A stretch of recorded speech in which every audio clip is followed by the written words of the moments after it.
Hello all, welcome to our channel lively life styles of AN. నాకు మా వారికి చాలా ఇష్టమైన ప్రాన్స్ బిర్యానీ చేస్తున్నాను ఇష్టంగా.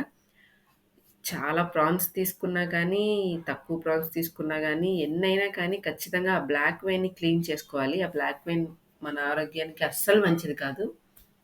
ఈ విషయం తెలియకముందు నేను తిన్నదాన్నే.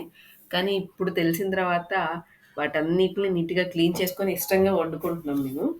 ఎంత కష్టమైనా గానీ. ఈజీగానే తీయొచ్చు. కాకపోతే కొంచెం టైమ్ టేకింగ్ ప్రాసెస్.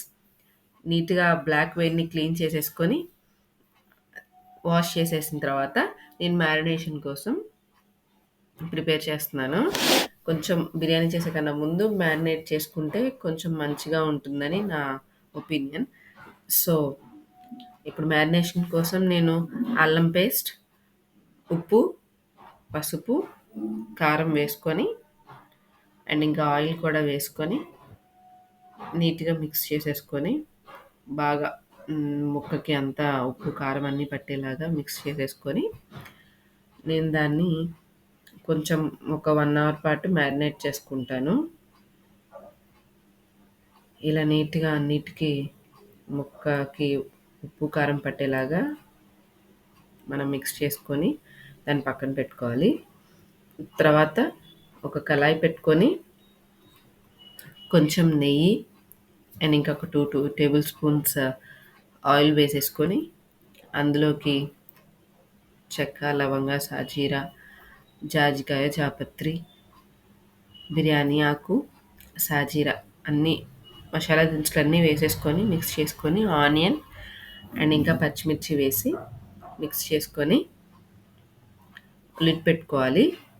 కొంచెం కుక్ అవుతుంది. పింకిష్ కలర్‌లో వచ్చిన తర్వాత కొంచెం ఒక 1 టమాటా వేసేసుకొని బాగా మిక్స్ చేసుకొని అండ్ ఇంకా కరివేపాకు కూడా వేసుకొని మళ్ళీ ఒక 1 మినిట్ పాటు లిడ్ పెట్టేసుకొని తర్వాత ఇప్పుడు ఉప్పు, పసుపు వేసుకుంటే కొంచెం త్వరగా కుక్ అవుతుంది.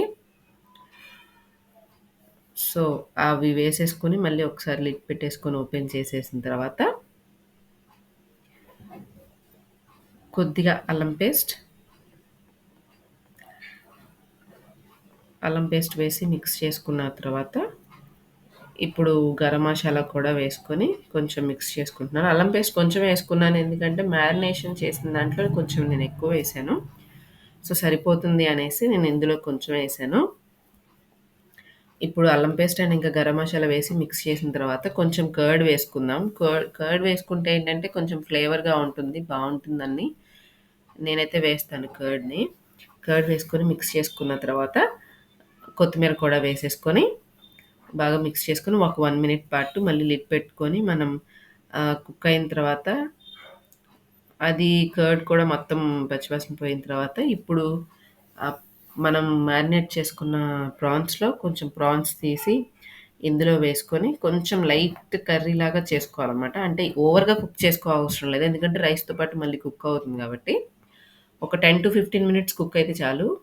ప్రాన్స్ వేసేసుకొని మళ్ళీ లిడ్ పెట్టేసుకొని, ఆ ప్రాన్స్ ఉడికేలోపు ఇక్కడ వేరే స్టవ్ మీద కొంచెం వాటర్ వేసి, ఒక గిన్నెలో వాటర్ పోసుకొని, కొంచెం అల్లం పేస్ట్, మసాలా దినుసులు, పచ్చిమిర్చి, సాల్ట్ వేసుకొని, ఆ వాటర్ అనేది బాగా బాయిల్ అయ్యేంత వరకు, రోలింగ్ బాయిల్ అయ్యేంత వరకు ఉంచేసి, మనం వాష్ చేసి పెట్టుకున్న ఆహ్, రైస్ అయితే ఏదైతే ఉందో, ఆ రైస్‌ని ఈ బాయిలింగ్ అయ్యే వాటర్‌లో వేసేసుకొని ఒక 80 70-80% కుక్ అయిన తర్వాత ఆ రైస్‌ని తీసి లేయర్‌గా ఇప్పుడు ప్రాన్స్ కర్రీని అండ్ రైస్‌ని వేసుకోవాలి. సో, దానికోసం ఇప్పుడు నేను బాయిల్ అవ్వడం కోసం ఇది చేస్తున్నాను. అక్కడ రైస్ బాయిల్ అయ్యేలోపు, ఆ రైస్ కుక్ అయ్యేలోపు ఇక్కడ ఈ కర్రీ అయితే అయిపోయింది. ఇంకో ఒక మందంగా ఉన్న ఒక గిన్నెలో కొంచెం ఆయిలేసుకొని ఫస్ట్ లేయర్ వచ్చేసి కర్రీ వేసుకొని, దానిపైన ఈ రైస్ ఒక 70% కుక్ అయిన రైస్‌ని వేసుకొని, కొంచెం కొత్తిమీర అండ్ గరం మసాలా వేసుకొని, దానిపైన మళ్ళీ ఈ ప్రాన్స్ కర్రీ ఉంది గదా! అది కూడా వేసేసుకొని, మళ్ళీ ఇంకో లేయర్ రైస్ వేసుకొని, అలా ఒక లేయర్ రైస్, ఒక లేయర్ కర్రీ వేసేసుకొని, ప్రాన్స్ కర్రీ వేసేసుకొని, లాస్ట్ వచ్చేపాటికి రైస్ ఏసేసుకొని, కొంచెం కరివేపాకు కొత్తిమీర అండ్ ఇంకా గరం మసాలా పౌడర్ వేసేసి మనం ఆ స్టవ్ మీద పెట్టేసుకొని కుక్ చేసుకోవాలి. సో, అది నేనైతే ఒక 20 మినిట్స్ పాటు కుక్ చేశాను. స్లో ఫ్లేమ్‌లో పెట్టి. చూడండి ఎంత విడివిడిగా వచ్చిందో రైస్. అందులోకి కర్రీ వేసుకొని తినేసాను. చాలా యమ్మీగా ఉంది. వీడియో గనుక నచ్చితే like, share and subscribe. Thank you for watching.